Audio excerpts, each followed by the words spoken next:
నమస్తే నేను యామ్ని మహాశివరాత్రి ప్రత్యేక కార్యక్రమానికి స్వాగతం.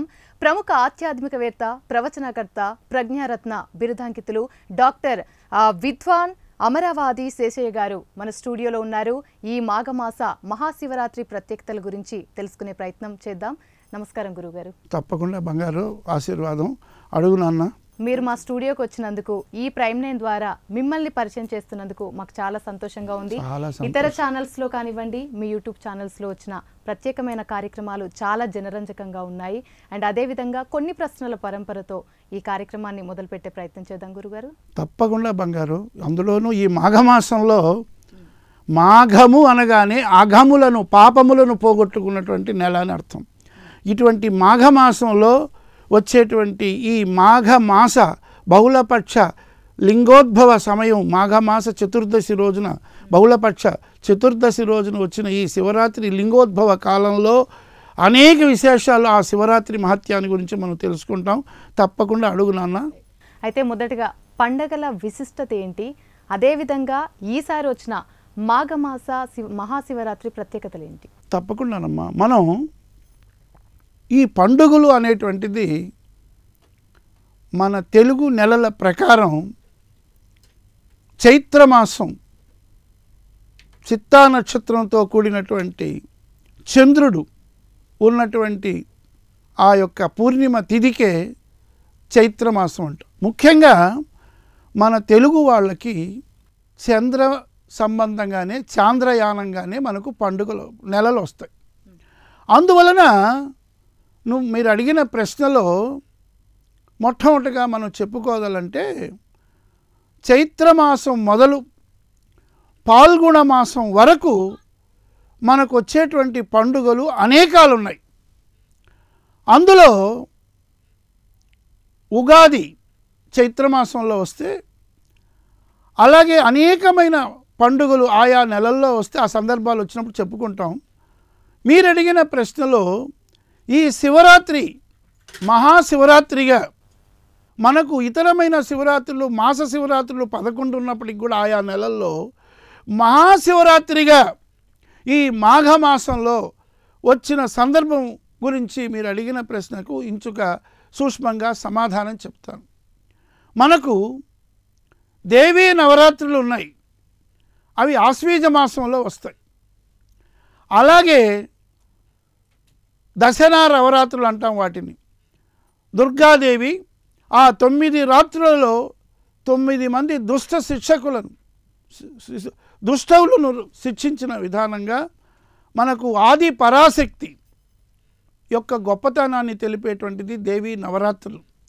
అలాగే శివుడి యొక్క గొప్పతనాన్ని మహాశివరాత్రి ఉత్సవంగా తెలిపేటువంటి ఈ మాఘమాసంలో ఉన్నటువంటి విశేషాలు చాలా ఉన్నాయి నాన్న. కాబట్టి మొదటి ప్రశ్నగా మీరు అడిగింది పండుగల యొక్క విశేషాల్లో, పండుగలు ఎలా వస్తాయంటే మన తెలుగు నెలల ప్రకారం మన చాంద్రయానంగా చంద్రుడికి సంబంధించి చెప్తాం. అదే తమిళులైతే సౌరమానంగా చెప్తారు. వాళ్లకు సూర్యుడి యొక్క అనుకూలత ఉత్తర ఆయనంగా, ఉత్తరాయణ పుణ్యకాలంలో పుష్యమాసంలో వచ్చేటువంటి విధంగా దాన్ని తమిళ భాషలో తై పిరందాల్ వల్లిపుడుకం అంటారు.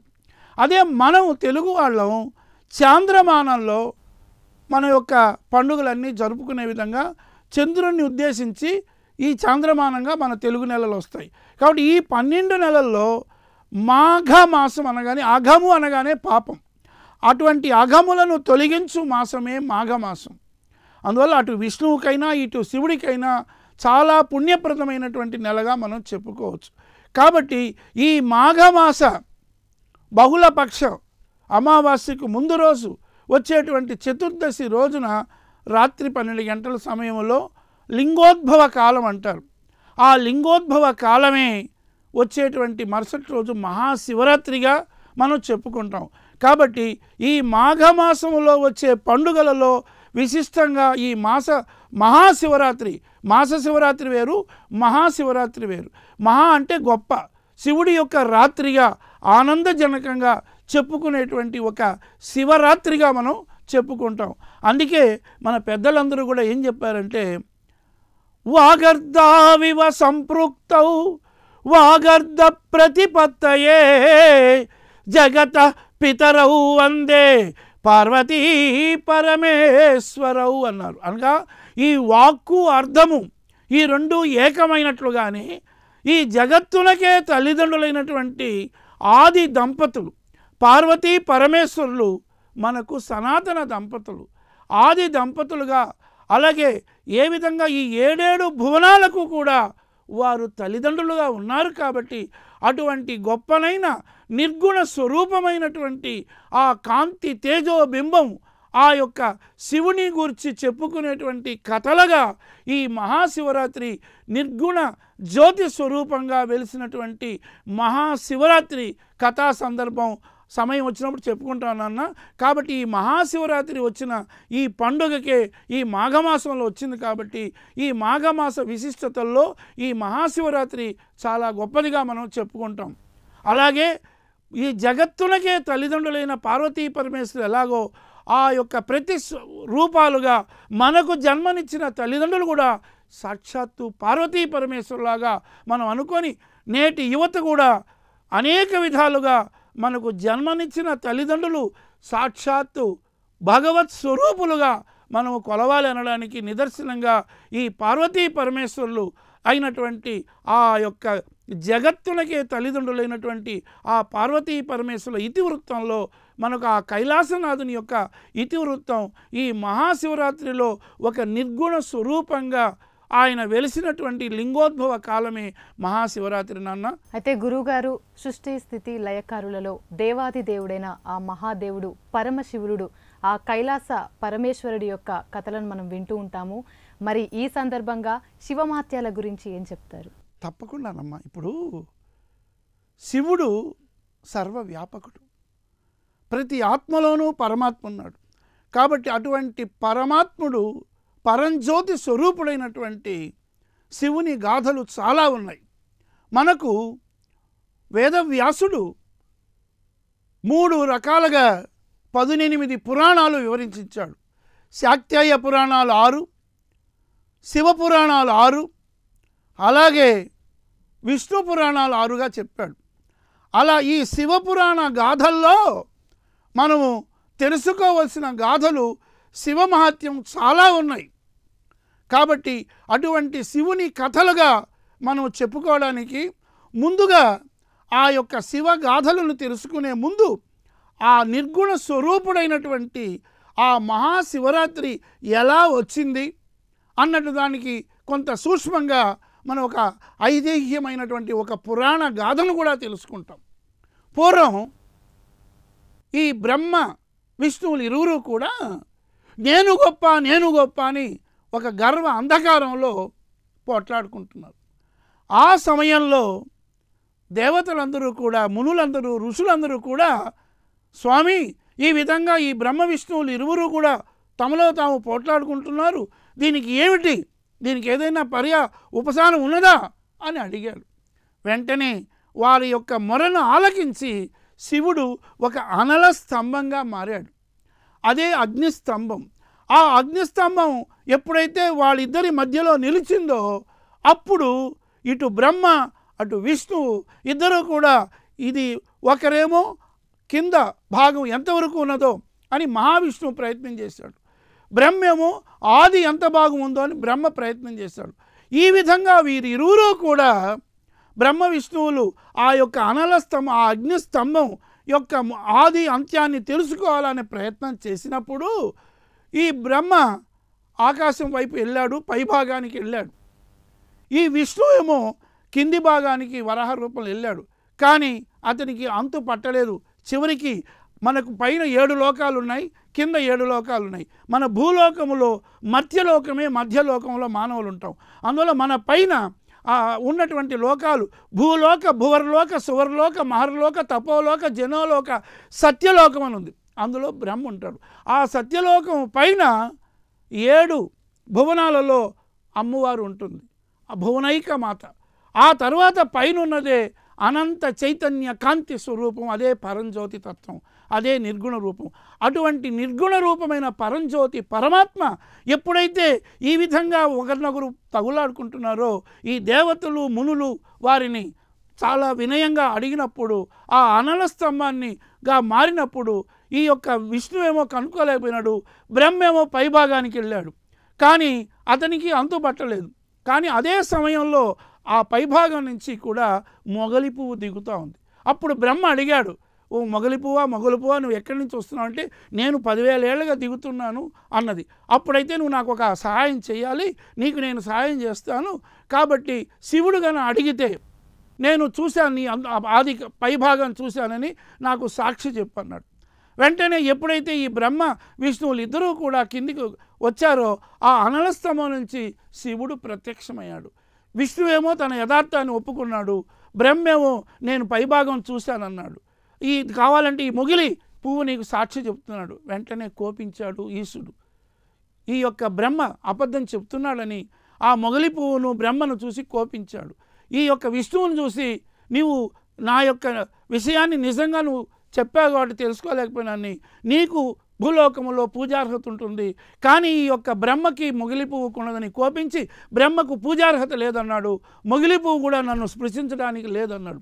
ఈ విధంగా ఎప్పుడైతే ఈ అనల స్తంభం వచ్చిందో అదే ఈ మాఘమాస బహుళ పక్ష లింగోద్భవ కాలం. ఆ సమయంలో ఈ యొక్క దేవతలు, ఋషులు, మునులు అందరూ కూడా స్వామి మీరు ఇలా వెలిశారు కాబట్టి మా ప్రజలను రక్షించడానికి మీరు ఇక్కడే శాశ్వతంగా లింగోద్భవగా స్వయంభూ లింగంగా ఉండిపోండి అన్నారు.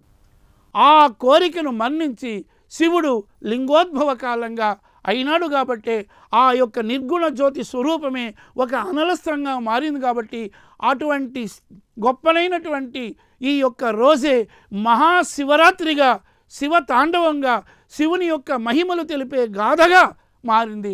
అదే మనము ఈ పంచభూత లింగాల్లో ఒకటైనటువంటి పృథ్వీలింగంగా కాంచీపురం, అలాగే భూలింగం, అలాగే వాయులింగంగా శ్రీకాళహస్తి, అలాగే అగ్నిలింగంగా అరుణాచలం, అదే తిరు అన్నామలై అని దక్షిణ కైలాసంగా వెలిసినటువంటి ఈ అరుణగిరి పర్వతమే 14 కిలోమీటర్లు చాలా ప్రసిద్ధి.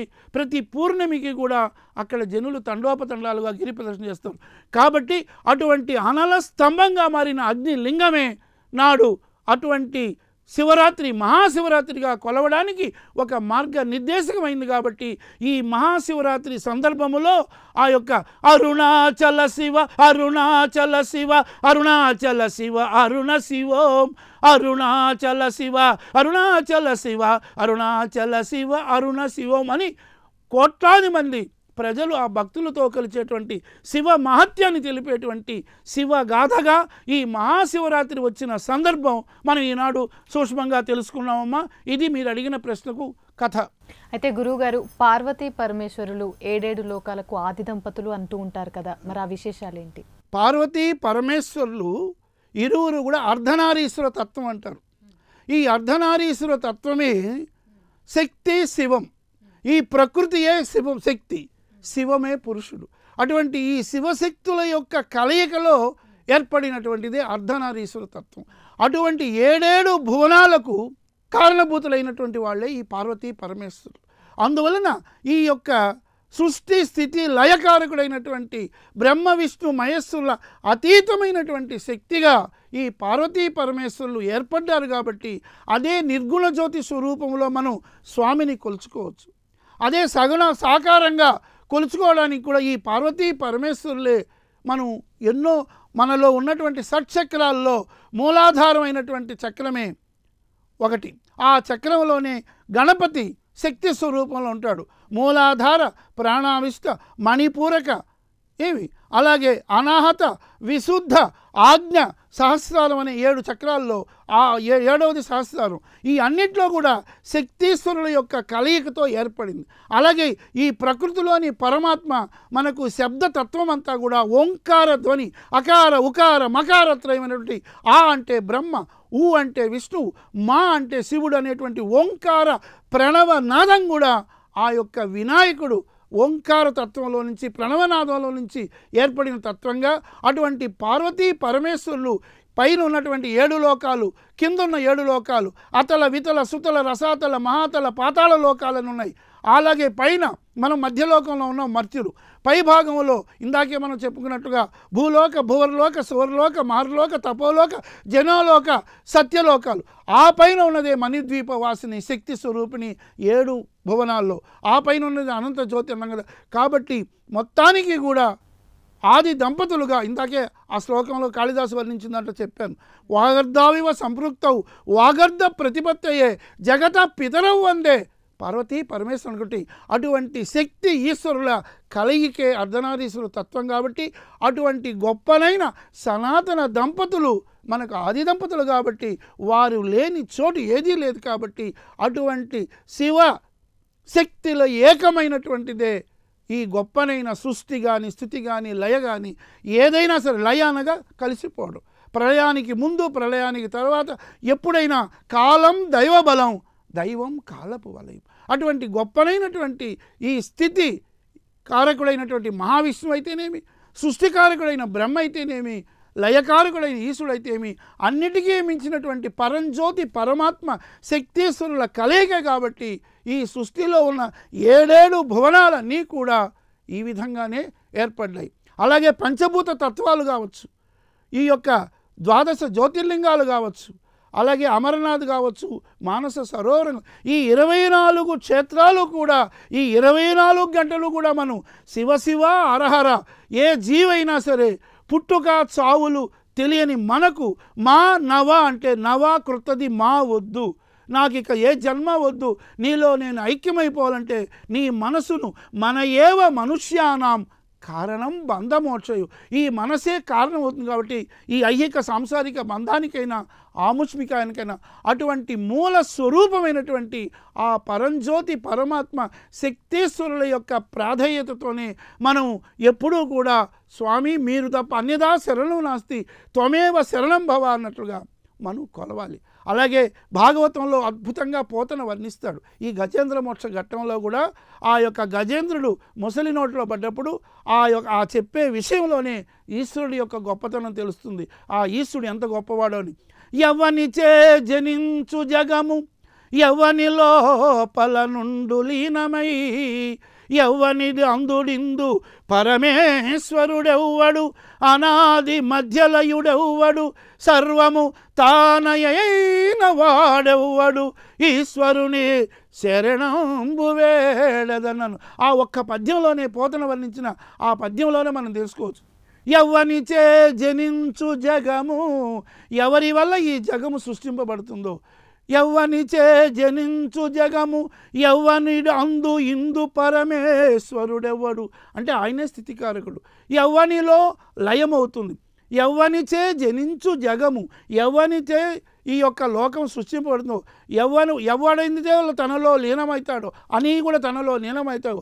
అటువంటి ఆత్మభవునే, ఆత్మభవుడే ఆ యొక్క ఈశ్వరుని నేను శరణ వేడతాను అనడంలోని ఈ పార్వతీశుల యొక్క గొప్పతనం ఎటువంటి. కాబట్టి వారు అనాది దంపతులు కాబట్టి అన్నీ కూడా వారిలోనే ఉన్నాయి. కాబట్టి ప్రళయానికి ముందైనా ప్రళయానికి వెనకైనా సృష్టికి పూర్వమైన వెనకైనా ఆది అనాదిగా ఉన్న దంపతులు కాబట్టి వారిని శరణు వేడడం అన్యదా శరణం నాస్తి త్వమేవ శరణం అవ అనేది ఆ పార్వతీశ్వరుల యొక్క అర్ధనారీశ్వర తత్వములో ఈ ఓంకార ప్రణవనాదంలో అన్వయంగా శబ్దస్వరూపంగా స్వామిని మన ఏవ మనుష్యానాం కారణం బంధమోక్ష అన్నట్లుగా దైవాధీనం జగత్సర్వం మంత్రాధీనంతు దేవత తన్మంత్రం బ్రాహ్మణాధీనం బ్రాహ్మణో మమ దేవత అన్నట్లుగా ఈ మంత్రాలన్నీ కూడా వాక్ శక్తిగా తెలిసాయి. కాబట్టి అటువంటి ఈశుని మనం వేదాల్లో కానీ వేదాల ఋషులు ఎంతోమంది ఆ మంత్రపూర్వకంగా స్వామిని జయించారు. కాబట్టి అలాగే రుద్రమంత్రం మనకి ఎన్నో ఉంది. మాన్యాస రుద్రాభిషేకం అనేది ఈ మహాశివరాత్రిలో చేస్తాం. కాబట్టి ఆ లింగోద్భవ టైంలో లింగాయ శివలింగాయ అన్నట్టుగా స్వామిని ఎన్నో మనం కీర్తిస్తాం. కాబట్టి అటువంటి ఆది దంపతులైనటువంటి పార్వతీ పరమేశ్వరులే మనకు అన్నిటికీ కూడా తల్లిదండ్రులు. కాబట్టి అటువంటి జన్మనిచ్చిన మన తల్లిదండ్రులు కూడా పార్వతీ పరమేశ్వరులతో సమానం. కాబట్టి వారిని శరణగోడి ముక్తి ప్రధానంగా అందులో ఐక్యమవడమే ఈ పార్వతీ పరమేశ్వరుల యొక్క రహస్యము. అదే సృష్టి రహస్యం కూడా మనం చెప్పుకోవచ్చమ్మా. అయితే గురువుగారు పంచభూత లింగాలు అంటే ఏంటి, అవి ఎక్కడెక్కడ ఉన్నాయి? తప్పకుండానమ్మా. ఇందాకే మనం అనుకున్నట్లుగా స్వామి పంచభూతం అంటే పంచప్రాణులు. అటువంటి పంచప్రాణులతో కూడిందే మన పాంచభౌతిక దేహం. అందువల్ల ఈ నీరు, నిప్పు, గాలి, ఆకాశం, ఈ భూమి అన్నటువంటి విషయాల్లో ఈ 5 కూడా పంచభూతాలు మనకున్నాయి. అటువంటి దీంట్లో ఈ భూలోకములో ప్రతిదీ ఆహారం కావాలంటే మన జీవికి భూమిలో ఉద్భవించినటువంటి పదార్థాలు తినాలి. అటువంటి దానికి మన దక్షిణ దేశంలో కాంచీపురంలో వెలిసినటువంటి పృథ్వీ లింగమే ఏకాంబరేశ్వర గుడి. ఒక ఆమ్రం అనగా మామిడి చెట్టులో నుంచి 4 రుచులుగా 4 దిశలుగా ఏర్పడినటువంటి పదార్థం ఆ యొక్క పండుగ. అక్కడే పార్వతీదేవి తపస్సు చేసిందట ఈశ్వరుడి గురించి. అలాగా పృథ్వీలింగంగా కాంచీపురం. అలాగే మన ఆంధ్రప్రదేశ్లోని శ్రీకాళహస్తీశ్వరం. శ్రీ అనగా సాలెపురుగు, కాళం అనగా పాము, అస్థి అనగా ఏనుగు. అటువంటి మూగ జీవాలకు ముక్తి పొందిన క్షేత్రంగా ఎప్పుడూ కూడా ఆ శివలింగం వెనకాల ఒక జ్యోతి గాలికి ఆడుతుంటుంది. అదే శ్రీకాళహస్తి. అలాగే అగ్నిలింగంగా తిరు అన్నామలై, అగ్నిలింగంగా ఇందాక మన కథ చెప్పుకున్నట్టుగా అటువంటి అగ్నిలింగమే పంచభూతాలు. అలాగే తమిళనాడులో శ్రీరంగం దగ్గర తిరుచి జిల్లాలో ఉన్నటువంటిదే తిరునావుక్కావల్, అదే జంబుకేశ్వరం జలలింగంగా చెప్తాం. అలాగే చిదంబరి చిత్ అంబరమే చిదంబరంగా చెప్పబడిన ఆకాశలింగమే చిదంబరం. ఈ పంచభూత లింగాలన్నీ కూడా సద్యోజాత, వామదేవ, ఈశానన, తత్పురుష, మహాదేవాలనే పంచముఖ నామధేయుడుగా ఆ శివుడు ఉన్నాడు. కాబట్టి ఆ పంచముఖ నామాలే పంచభూత తత్వంగా ఈ పంచభౌతిక దేహానికి అవసరం. కాబట్టి ఈ భూలోకంలో చూసిన చరాచర సృష్టి అంతటికీ కూడా అధినాయకుడు. కాబట్టి అటువంటి పంచభూతాలు వెలిసినటువంటి గొప్పనైనటువంటి ప్రదేశం తమిళనాడులో 4 ఉంటే మన ఆంధ్రప్రదేశ్లో ఉంటుంది. కాబట్టి ఇవి నమ్మ ఈ పంచభూతాల లింగాల విశిష్టత. గురుగారు, మహాశివరాత్రి అనగానే శివుడికి ప్రత్యేకమైన ప్రీతికరమైన రోజు అంటారు. మరి ఈ మహాశివరాత్రిలో శివుడికి ప్రీతికరమైన పువ్వులు అంటే ఏంటి? పుష్పాలు. తుమ్మి పూలు చాలా ఇష్టం. ఎందుకంటే శివుడు ధవళ స్వరూపుడు.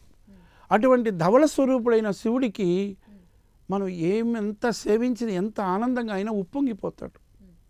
దీనికి సంబంధించిన ఒక కథ కూడా నీకు చెప్తాను. ఈ శివరాత్రి రోజు ఒకడికి ముక్తి ఎలా వచ్చింది, శివభటులు యమభటులు వచ్చిన ఒక కథను సూక్ష్మంగా నేను చివరిలో ఒక మాట చెప్తాను. పూర్వకాలంలో గుణనిధి అనేటువంటి వాడు ఒకడున్నాడు. అతడు ఒక బ్రాహ్మణ జాతికి చెందినవాడు. ఇది మనకు కాశీఖండంలో శ్రీనాథుడు వర్ణిస్తాడు. ఆ విధంగా వాడు చిన్నప్పటి నుంచి చాలా చెడు వ్యసనాలతో జూదరైపోయి ఇంట్లో ఉండే వస్తువులన్నీ కూడా తాకట్టు పెట్టి జూదంలో పోగొడుతుంటాడు. అప్పుడు యజ్ఞదత్తుడనేటువంటి అతను వాళ్ళ తండ్రి వాళ్ళ అమ్మతో యజ్ఞదత్తుడి భార్యతో ఒక మాట అంటాడు. వాడు ఇంట్లో నుంచి వెళ్ళిపోయి కనపడలేదు.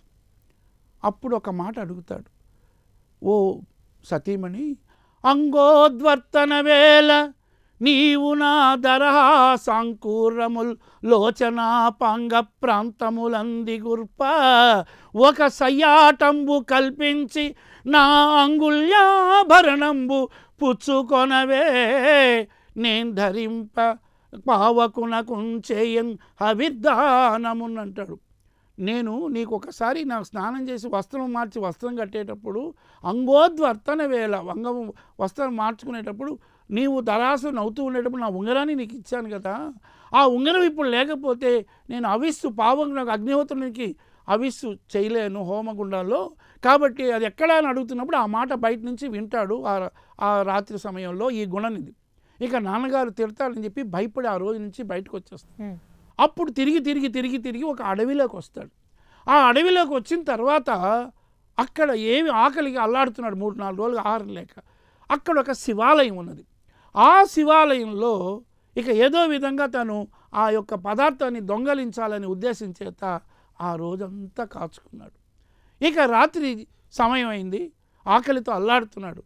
ఆ చాలా మారుమూలైనటువంటి ఒక అడవి ప్రాంతం, కొంతమంది భక్తులే ఉంటారు. సరే, అందరూ కూడా అక్కడ నిద్రపోతున్నారు. ఇక రాత్రి సమయంలో జాగరణలో కొంతమంది చేశారు, కొంతమంది పడుకున్నారు. వెంటనే ఈ దొంగ ఏం చేశాడంటే నేరుగా లోపలికి వెళ్ళాడు. తలుపు కిర్రనకుండా కూడా తలుపు తీసుకొని లోపలికి వెళ్ళాడు. మొట్టమొదట ఏం చేశాడు, ఆ యొక్క శివలింగం పూజ చూస్తానో లేదోని వాడికి తెలియకపోయినా ఆ పదార్థం అన్నం నైవేద్యం పెట్టింటారు కదా స్వామికి, అది దొంగలించాలని ఉద్దేశంతో అక్కడ ఉన్నటువంటి దీపంలో కాస్త నూనె పోసాట మొదటిది. రెండవది, అక్కడ స్వామికి పదార్థం దొంగలించాలనే ఉద్దేశంతో ఆ అలంకరించిన స్వామి పూజ అంతా ఆ అలంకరించిన స్వామి అలంకరణ చూశాడట. ఇది రెండవది. ఇక మూడవది, ఆ పదార్థాన్ని తీసుకున్న తర్వాత ఇక బయలుదేరి వస్తుంటే అక్కడ ఈ శివ భజనలు కొంత వినపడ్డాయి అతనికి. అది ఆనందంగా వాడు నిజం వింటున్నాడో లేదని కూడా ఆ యొక్క కీర్తనలన్నీ ఆ రాత్రికి కాచుకున్నాడు కదా ఆ పదార్థం దొంగలించడం కోసం, అది విన్నాడు. ఇక నాలుగవది, ఇక ఎక్కడ చూసినా సరే తనకి ఏదీ కనపడలేదనే ఉద్దేశం చేత తలుపు తీసుకొని బయటకు వద్దాం అనుకుంటే వెంటనే ఆ పదార్థాన్ని తీసుకున్నాడు కదా నైవేద్యాన్ని, ఇది నాలుగవది. చివరికి వస్తూ వాడు ఎప్పుడైతే వస్తున్నాడో అక్కడ భక్తులందరూ పడుకోన్నారు. అది చాలా చిన్న గుడి. ఆ గడప దగ్గర తొట్టుకున్నాడు, ఒకటిపైన ఒక తల పడుకో అంటే వాళ్ళపైన కాలు పెట్టాడు. వాడు ఇంతలో దొంగ అని అరిచారు, మృత్యు అని. వెంటనే వాడు ఎప్పుడైతే జనాలు లేచి భయపడిపోయినారో, వాళ్ళందరూ కూడా తత్తరపడిపోయినారో, వాడు ఆ దొంగలు పరిగెత్తి వచ్చి ఆ వెంటనే పడేకుంది ఆ యొక్క గుడి ముంగట ఆ సింహద్వారం గడప దగ్గరే వాడు పడిపోయాడు. వాడిపైన అందరూ తొక్కేసారు, వాడు చచ్చిపోయాడు. ఇప్పుడు ఈ సమయంలో ఏమైందంటే ఇటు వాడిని తీసుకెళ్ళడానికి యమభటులు వచ్చారు, శివభటులు వచ్చారు. శివభటులు ఏమంటారు, వీడు మావాడు అంటారు. యమభటులు ఏమంటారు, మొదటి నుంచి చాలా తప్పుడు పనులు చేశాడు, వీడు ఇంట్లో చాలా శీలం పోగొట్టుకున్నాడు, ఒక బ్రాహ్మణుడు అయ్యుండి చేయవలసినటువంటి అగ్నిహోత్ర కార్యాలు చేయలేదు, వీడు ఇంతకు దొంగ అయిపోయి జోదరైపోయాడు, వీడు మా పాపలోకానికి తీసుకెళ్ళాలి యమధర్మం అంటారు. ఇక శివభటులు అంటారు, ఎన్నైనా ఉండొచ్చయ్యా, చివరిలో వీడు ఈ మహాశివరాత్రి రోజు ఇక్కడ చచ్చిపోయాడు. వాడికి నిజంగా భక్తి ఉందో లేదో వేరే విషయం. ఇంతసేపు వాడు దొంగలించాలనే ఉద్దేశంతో పొద్దుటి నుంచి జాగరణ ఈ యొక్క శివాలయంలో కాచుకో ఉన్నాడు. అలాగే పడుకున్న భక్తులందరూ పక్కనుంటే కూడా జాగ్రత్తగా పోయి ఆ తలుపును తీశాడు. తను పదార్థాన్ని దొంగలించాలని ఉద్దేశం చేత మొట్టమొదట అక్కడ ఉన్నటువంటి నెయ్యిని పోసి దీపం వెలిగించాడు. అలాగే దీపాన్ని చూశాడు, అలాగే స్వామి అలంకరణ చూశాడు, అలాగే పదార్థాన్ని దొంగలించాలా అనుకున్నాడు. ఆ పదార్థాన్ని తీసుకొచ్చాడు. ఈ లోపల పొద్దుటి నుంచి హరహర శివ అనే పదాలన్నీ విన్నాడు. శివనామ ఓం నమ శివాయ, ఓం నమ శివాయ, ఓం నమ శివాయ, ఓం నమ శివాయ, ఓం నమ శివాయ అనేటువంటి పంచాక్షరి విన్నాడు. అలాగే పదార్థాన్ని దొంగలించాడు. ఆ పదార్థాన్ని తీసుకొద్దామంటే చివరికి శివాలయంలోనే ప్రాణం వదిలాడు. కాబట్టి అటువంటి వాడు ఇటువంటి మహాశివరాత్రిలో మా శివుడి దగ్గర కాకుండా మీకు ఎలా వస్తాడు? కాబట్టి వాడు బతికి ఎలా ఉన్నా చివరిలో చనిపోయిన దిశ వాడిని మా శివైక్య లోకానికి తీసుకెళ్తుంది అని శివభటులు తీసుకెళ్లారు. ఇది ఒక అద్భుతమైన గాథగా మనకు శ్రీనాథుడు వర్ణించినటువంటి కాశీఖండంలో ఉన్నది. అందువల్ల కాశీఖండం అయపిండం అంటారు. ఇలాగా చెప్పాలంటే కాశీ విశ్వేశ్వరుని గురించి ఎన్నో చెప్పుకోవచ్చు మనం. ఆ కాశీలో ఆ పరమేశ్వరుడు గొప్పనైన 12 జ్యోతిర్లింగాల స్వరూపుడైన వాడు కాశీ విశాలాక్షి. అలాగే ఆ అన్నపూర్ణ సమేత ఆ గంగాతీర వాసుడు విశ్వేశ్వరుడు ఉత్తరవాహినిగా ఉన్నది. అందువల్ల కాశ్యాంతు మరణం ముక్తి అన్నారు. అలాగే శ్రీశైల శిఖరం దృష్ట్యా పునర్జన్మ నవిద్యతే, అటువంటి గొప్పనైన శ్రీశైలం, భ్రమరాంబిక సమేత మల్లికార్జునుడు, అలాగే రామేశ్వరం, ఇలా ఎన్నో ఈ శివక్షేత్రాలు మారు మోగుతుంటాయి. కాబట్టి శివ శివ హర హర హర హర శివ శివ శివ శివ హర హర కావర మము బ్రోవర దేవ మహాదేవ శంభో శంకర సాంబ శివ పాహి మాం జగదేకనాథ పార్వతీశ పతే పరమ పావన పతిత పావన కాశీ విశ్వేశ కైలాసవాస కైమార్పు చేతురా కావరా మము బ్రోవరా కాశీశ ఆనంద వనవాస కావురా ద్వాదశాలింగేశ పంచభూతలింగ పంచానన పంచామర క్షేత్ర ఓ ఈశ పార్వతీశ పతిత పావన గణనాయక పితృరూప కుమారస్వామి షణ్ముగనాథ ఓ పితృదేవరా కావరా మము బ్రోవరా అయ్యప్ప స్వామి కరుణించగా నీ తనయుడై వెలసరా శబరివాసుడై కావరా మము బ్రోవరా ఈశా పరమేశ అన్నట్లుగా ఆ ఈశుని గురించి ఎన్నో చెప్పుకోవచ్చమ్మా. స్వస్తి ప్రజాభ్యాం పరిపాలయంతాం న్యాయేన మార్గేణ మహిన్మహీనాం గోబ్రాహ్మణేభ్యో శుభమస్తు నిత్యం లోకా సమస్త సుఖినో భవంతు. ఓం తత్సత్. ఈ శివరాత్రి మహాశివరాత్రి సందర్భంగా సర్వే జనా సుఖినో భవంతు, సమస్త సన్మంగళాని భవంతు. ఓం శ్రీ పార్వతీశపతే హరహర మదేవ శంభో శంకర. సర్వం ఈశ్వరార్పణమస్తు. ఓం తత్సత్. గురుగారు మీ విలువైన సమయాన్ని మాకు కేటాయించి మహాశివరాత్రి ప్రత్యేకతల గురించి చాలా అద్భుతంగా మా ప్రైమ్ 9 ప్రేక్షకులకి వివరించారు. ధన్యవాదాలు. చాలా సంతోషం అన్న. సర్వే జనా సుఖినో భవంతు, సమస్త సన్మంగళాని భవంతు. దీర్ఘాయుష్మాన్ భవ. నా ఆశీస్సులు బంగారు. అలాగే ఈ ప్రైమ్ 9 ఛానలు దినదినాభివృద్ధిగా శుక్లపక్ష చంద్రుని ఓలే అభివృద్ధి చెందాలని, ఆ పరమేశ్వరుడి యొక్క కృపా కటాక్షాలతో అందరూ కూడా చల్లగా ఉండాలని, ఆ చంద్రుడు ఈశ్వరుడిపై ఉన్నాడు కాబట్టి, ఆయన చంద్రమౌళీశ్వరుడు కాబట్టి ఆయన యొక్క ఆశీస్సులు అందరికీ ఉండాలని, ఈశ్వర పతే నమో నమః అన్నట్లుగా ఈ యొక్క ప్రైమ్ 9 టీవీ ఛానల్ చాలా అభివృద్ధి చెందాలని, అద్భుతమైనటువంటి ఈ ఛానల్ 10 మందికి ప్రజానరంజకంగా ఉపయోగపడే ఎన్నో విషయాలు అందజేయాలని చెప్తున్నానమ్మా. స్వస్తి. ఇది వాటి మహాశివరాత్రి ప్రత్యేక కార్యక్రమం. నమస్తే.